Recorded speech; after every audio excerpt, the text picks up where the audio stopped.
কথা যখন আসলো আমরা একজন অবসরপ্রাপ্ত মেজরের সঙ্গে কথা বলি। অবসরপ্রাপ্ত মেজর এমদাদুল ইসলাম চট্টগ্রাম থেকে। এমদাদ ভাই, আপনি টক শো দেখেন? দেখলে কি দেখেন?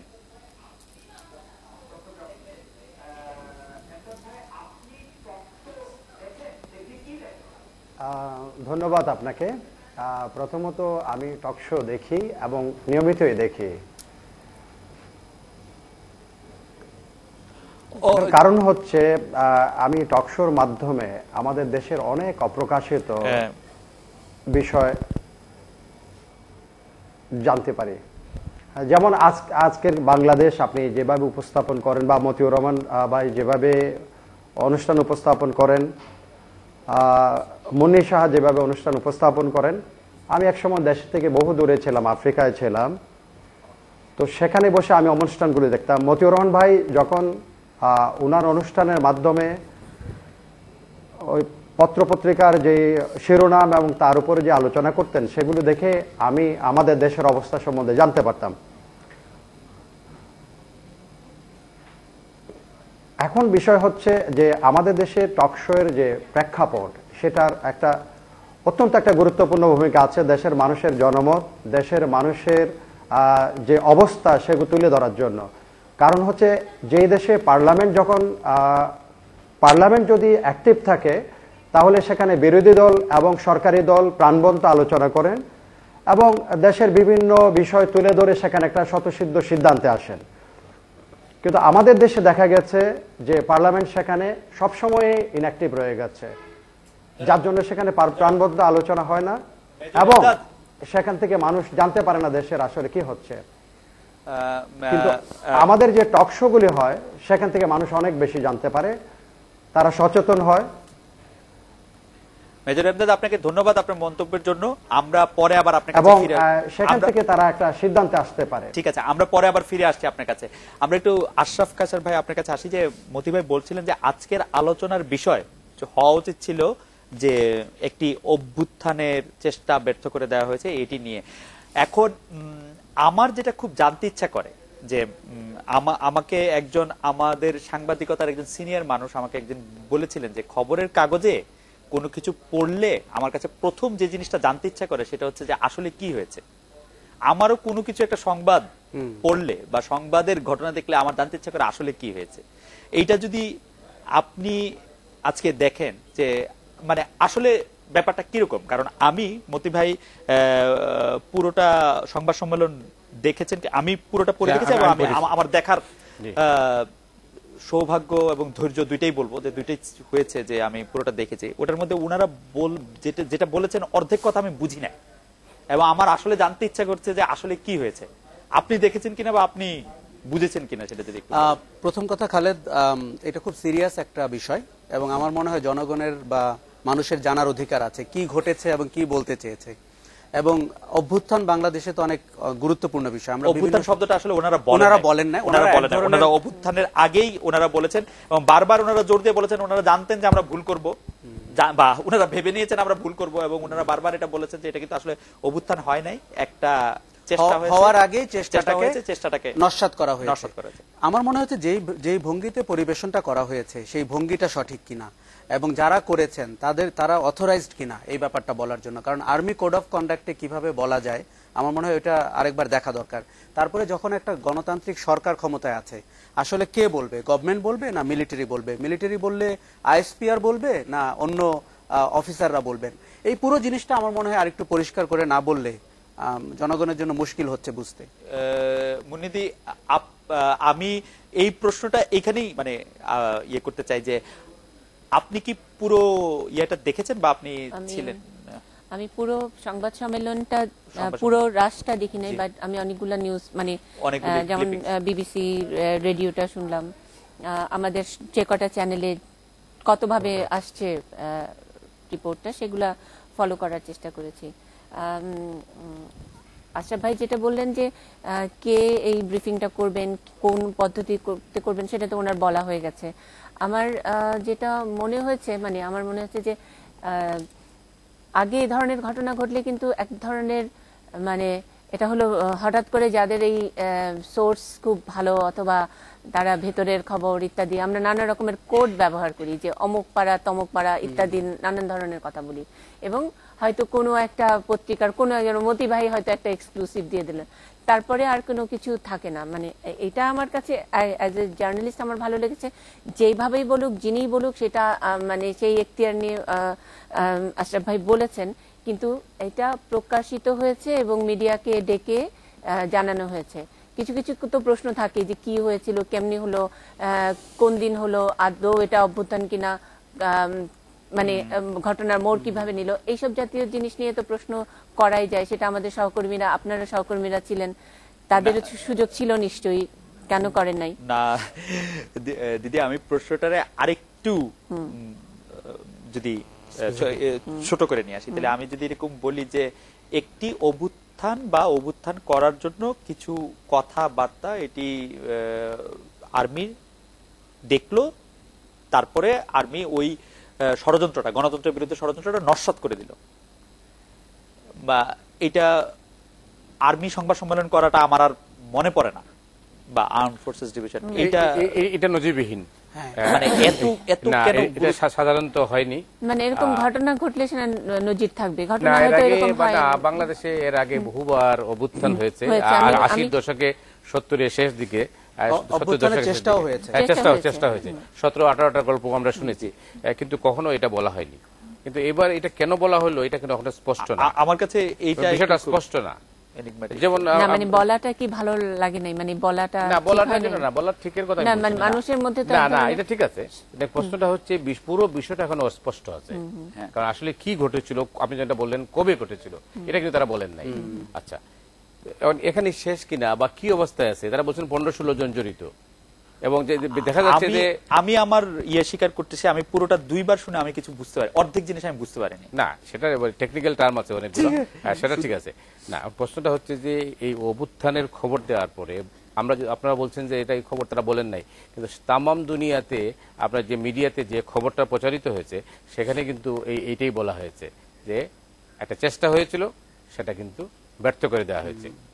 তো এইটা তো আপনি কাউকে আটকাতে পারবেন না। ধর এনডিটিভি বলছে যে এটা ভারত বিরোধী একটা অভ্যুত্থানের চেষ্টা হয়েছিল, সেটাকে ব্যর্থ করা হয়েছে। ওয়াশিংটন পোস্টে যেটা লিখেছে যে ইসলামী মিলিটেন্টসের কথা বলা হয়েছে, কিন্তু এটা কিভাবে করলো, কারা করলো, কি তাদের পরিচয়, সেটা যদিও এটা অস্পষ্ট। মানে এটা কিন্তু সারা দুনিয়াতে কিন্তু এটা স্পেকুলেশন হবেই, হওয়াটাই স্বাভাবিক। বাংলাদেশের রাজনীতি যেহেতু এটা নতুন মাত্রা যুগ হয়েছে, এবং সেটা কি হবে বা কেন হবে বা কি অবস্থায় আছে, আগামী দিনে কি হবে, এটা কিন্তু অনেকদিন টকশো হবে। একটা জিনিস কিন্তু ভালো, এটা যদি মিলিটারির ট্রান্সপারেন্সির পয়েন্ট অফ ভিউ থেকে আমরা দেখি, সেই দিক থেকে মুন্নি যেটি বলছিলেন ওই দিক থেকে ভালো, it's a step forward. Khalid, আপনি বুঝতে পারেন আর নাই পারেন, এখন অবদ্ধ হতে হলে আস্তে আস্তে বুঝবেন, বাট মানে অ্যাজ এ জার্নালিস্ট আমার মনে হচ্ছে this is a good gesture, যে হোয়াট এভার হ্যাপেন, মানে পরিষ্কার করে বলুক না, কিন্তু বলতে যে চেয়েছেন এবং বলেছেন এবং সংবাদ সম্মেলন ডেকেছেন, সেটাতে মানে আমার মনে হচ্ছে যে ঠিক আছে। মানে আমি যে কোনো মানে আমিও আশা করি যে আমি কোনোদিন বুঝতে পারবো, অবোধ থেকে আমি কোনোদিন মানে বোধ সম্পন্ন মানুষ হয়ে উঠবো, আমি এটা আশা করি। কিন্তু আমার আজকে পর্যন্ত আমার স্ট্যান্ড হচ্ছে, আমি দুইবার শুনেও পুরোটা শুনে আমি কিছু বুঝতে পারি নাই, অর্ধেক কথা আমি বুঝতে পারি নাই। আমার ধারণা যে আমি মোটামুটি ভাবে কমিউনিকেটিভ ল্যাঙ্গুয়েজ বুঝতে পারি, এটা হচ্ছে আমার সম্পর্কে আমার ধারণা। এটা আমার সম্পর্কে আমার এটা উচ্চাসাও হইতে পারে, এটা নিয়েও আমার কোন রকম কোনো, কিন্তু আমি আপনার বিনয় না, আমি এটা স্বীকার করতে রাজি আছি যে আমি অনেক কিছু বুঝতে না পারি, যে আমরা অন্য। তবে মুন্নিদির জায়গায় মুন্নিদি বলেছেন যে বলা শুরু করাটা ভালো, সামনে আসে সাংবাদিকদের সামনে এসে বলা শুরু করাটা ভালো, এবং আশাফ ভাইও এটা বলেছেন যে সাংবাদিকদের সামনে এটা শুরু করা ভালো, এবং মতি ভাইও বলেছেন যে আসলে আন্তর্জাতিক মিডিয়া এটাকে কিভাবে দেখছে সেটাও আমরা জানতে পারলাম, সেটাও একটু দেখার বিষয়। আমরা আবার আজকে আমাদের মূল আলোচনায় ফিরে আসি, যে আজকে আমাদের মূল আলোচনা ছিল যে টকশো গুলি নিয়ে আয়োজন করা নিয়ে। আপনি বলছিলেন যে একবার জনাব ইকবাল সোবহান চৌধুরীকে আপনার ঘুম থেকে তুলে নিয়ে এসে আরেকজন অতিথি ফেল করলেন, জি, অনেক প্রবীণ সাংবাদিক, জি, তিনি ঘুমিয়ে পড়েছিলেন। মানে টকশোর সময় চলাকালে, টকশো চলাকালীন উনি ভুলে গেছেন, আসতে তো সময় লাগে। তো কি করলেন, আমি করলাম কি, আমি হেডলাইন পরে চলে গেলাম, শেষ করে দিলাম। কিন্তু বিশ্বাস করেন, অত্যন্ত দায়িত্ববান মানুষ যিনি সাংবাদিক, আমি নামটা বলছি না, তিনি আসলেন স্টুডিওতে, তখন কিন্তু আমি শেষ করে দিয়েছি। তিনি আসার পরে যেভাবে করলেন আমার নিজেরই খারাপ লেগেছিল, কারণ এই বয়সে আসলে ঘুমিয়ে পড়াটা খুব স্বাভাবিক, ভুল হইতেই পারে, কিন্তু আমার পক্ষে আর কিছু বলার ছিল না। আমি হেডলাইন পড়ে আমি জাস্ট শেষ করে দিলাম। তবে খালেদ, এই মতি ভাইয়ের কথার সূত্র ধরে বলি, আমরা তো প্রায় সবাই গত 10 বছর ধরে এই কাজটি করছি, বা 7-8 বছর ধরে। সিগনিফিক্যান্ট ডেভেলপমেন্ট হয়েছে, সিগনিফিক্যান্ট সিরিয়াসনেস গ্রো করেছে। এখন কিন্তু প্রস্তুতি নেয় এবং তার পার্টির ভেতরে যে কথাটা বলতে পারে না, একজন কলিগ সম্পর্কে সে তার দলের ভিতরে যে কথাটা বলতে পারে না, সেটা কিন্তু অনুষ্ঠানে এসে বলতে চেষ্টা করে, অথবা এক ধরনের লক্ষণ প্রকাশ করার চেষ্টা করে যেটা নিয়ে আলোচনার দাবি রাখে। আমার মনে হয় ওই মেজর এমদাদ সাহেব যেটা বলছিলেন যে পার্লামেন্ট ফাংশনাল না বলে, বিরোধী দল যায় না বলে, অথবা আমাদের যে বিতর্কের যে কালচারটা গণতন্ত্রের জন্য সবচেয়ে জরুরি, সেটা কিন্তু ইনভেরিয়েবলি টেলিভিশনের টক শো দখল করে ফেলেছে। এবং আপনি যে মধ্যরাতে টক শো হয়, আমি একসময় ভাবতাম যে ভূতেরা দেখে কিনা, মানুষ কি রাত 2টা বা 1টায় দেখে কিনা, কিন্তু পরদিন সকালে আপনি দেশের জনপ্রিয় লালন সঙ্গীতের শিল্পী যখন আমাকে বলে যে আপনার প্রোগ্রাম দেখছিলাম রাত 1টা পর্যন্ত, তখন আমার সত্যিই মনে হয়, এবং সেটি একজন ভদ্র মহিলা, যে তার মানে মানুষ এই প্রোগ্রামগুলো দেখে এবং যেই প্রশ্নের উত্তরগুলো তারা নর্মালি পান না, সেটা পার্লামেন্টে হোক, রাজনীতিবিদদের কাছ থেকে হোক, অথবা মন্ত্রীদের থেকে হোক, কোনো না কোনো ভাবে টকশোর কাছে তারা মনে করেন যে এই প্রশ্নের উত্তর তারা পাবেন না। তারা পার্লামেন্টে যান না, কিন্তু টক শোতে এসে কিন্তু পাশাপাশি বসেন, গল্প করেন, কথা বলেন। এটা কিন্তু টক শোর একটা সাকসেস বলতে হবে, ভীষণ সাকসেস। আমি তো মানে আমার কি বলবো, বদনাম আছে যে হঠাৎ করে আবল তাবল জিনিস জিজ্ঞেস করবে, এটা অন এয়ারে জিজ্ঞেস করি নাই, কিন্তু প্রায় অফ এয়ারে, মানে যখন অনুষ্ঠানটি শেষ হয় আমি আমার প্রায় অতিথিকেই ওইভাবে, মানে যখন আমি বুঝতে পারি যে প্রোগ্রামে উনি ওইটা নেওয়ার চেষ্টা করলেন যে আমার মানে তার নেত্রীকে ইমপ্রেস করার জন্য, হুয়েভার, মানে যে এটা ধরেন বিএনপি, আওয়ামী লীগ যেই হোক না কেন, এমন ভাবে ধরেন 5 মিনিট যে আমাদের অমুক অমুক দলে মাননীয় অমুক করেছেন, এরকম 5 মিনিট ধরে এরকম বলেন। ওই যে আমি বুঝতে পারি সেসব গেস্টদের, আমি শেষ হওয়ার পরে আমি জিজ্ঞেস করি যে আপনাদের কি ধারণা আপনাদের নেত্রীরা সব টিভি অন করে বসে থাকে আপনি যখন টক শোতে আসেন? মানে এটা একটা মানে ওই নিয়মের মতো, একটা গ্রামারের মতন করে শেষে ওইটুকু বলতেই হয়, না হলে ওভাররান হচ্ছে, আমার টাইম পাস হয়ে যাচ্ছে। কিন্তু তারপরেও বলবেন যে না বললে নিশ্চয়ই শুনবে, বললে শুনে না, কিন্তু না বললে নিশ্চয়ই শুনবে।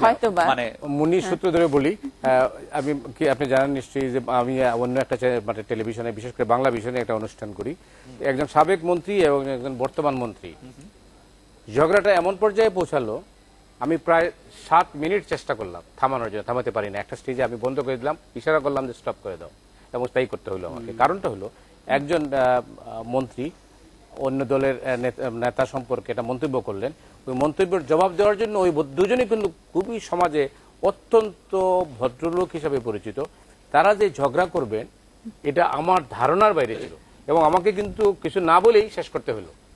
এই অভিজ্ঞতাও কিন্তু আমার আছে। আজকে তো আমরা এক্সক্লুসিভ কথা বলতে আসছি, তাই না মতি ভাই? কিন্তু ওই ঝগড়ার পরের আপনার অনুষ্ঠানটা বন্ধ করতে হয়েছিল, তারপরের দৃশ্যটা কি একটু বর্ণনা করবেন? পরের দৃশ্যটা দুজনই তারা একসাথে আসলেন, দেখে কেন বললেন জানেন? যেটা মুন্ডি বললেন যে ভাই এটা যদি আমি জবাব না দিই আমি পার্টি অফিসে যেতে পারবো না। আপনি তো আশা ভাই, সরি আমি একটু বলি, আপনি তো রাজনীতিবিদদের কথা বললেন, আমার বাংলাদেশের 2টা শীর্ষ পাবলিক বিশ্ববিদ্যালয়ের 2জন প্রবীণ অধ্যাপক আমার অনুষ্ঠানে এসে একজন আরেকজনকে যে ভাষায় কথা বলেছেন যে আমার একজনের অডিও বন্ধ করতে হয়েছে।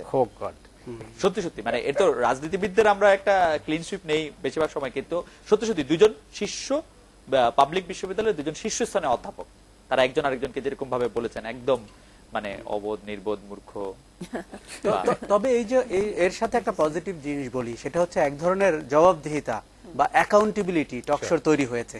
আমি অনেককেই বলতে শুনেছি যে আপনার প্রোগ্রামে আসতে পারবো না কারণ এই প্রশ্নের উত্তর আমি এখন দিতে পারবো না, আপনার এখানে আসতে পারবো না কারণ আমি এখন এটা বলার জন্য প্রস্তুত না। কারণ সে স্ক্রিনের বাইরে অন্যভাবে এটা হ্যান্ডেল করেন, কিন্তু স্ক্রিনে যখন আসেন আমাদের কারো কারো প্রোগ্রামে তাকে কিন্তু এটা মুখ খুলতে হয়, অথবা এমন অবস্থায় বলতে হয়। আজকে বিএনপির একজন নেতাকে যখন আপনি জিজ্ঞেস করেন যে আপনি যুদ্ধাপরাধের বিচার চান কিনা, আমি একটা অরাজনৈতিক প্রোগ্রাম করি অন্য একটা টেলিভিশনে, রাজনীতির বাইরে, নামেই বোঝা যায় যে এটা রাজনীতি নেই, সেখানেও বিএনপির নেতাদেরকে আমি জিজ্ঞেস করি যে আপনারা দলীয়ভাবে যাই বলুন, ব্যক্তিগতভাবে আপনি চান কিনা। তো এই ধরনের প্রশ্নের উত্তর তারা কিন্তু অনেক সময় হয়তো দিতে প্রস্তুত থাকেন না, দলীয় নীতি নির্ধারককে কি বলবেন। টকশোর কিন্তু একটা অনেক কোয়ালিটি টকশোর কিন্তু ওই জায়গায় তৈরি হয়েছে যে আমাকে ওখানে গেলে জবাবদিহি করতে হবে, ওখানে গেলে এই প্রশ্নের প্রশ্নকে ফেস করতে হবে। সো এটা আমি বলবো একটা বড় জিনিস হয়েছে। আমার একটা অভিজ্ঞতা হচ্ছে যে অনেক সময় আমাদের এখানে যারা অতিথি হয়ে আসেন তারা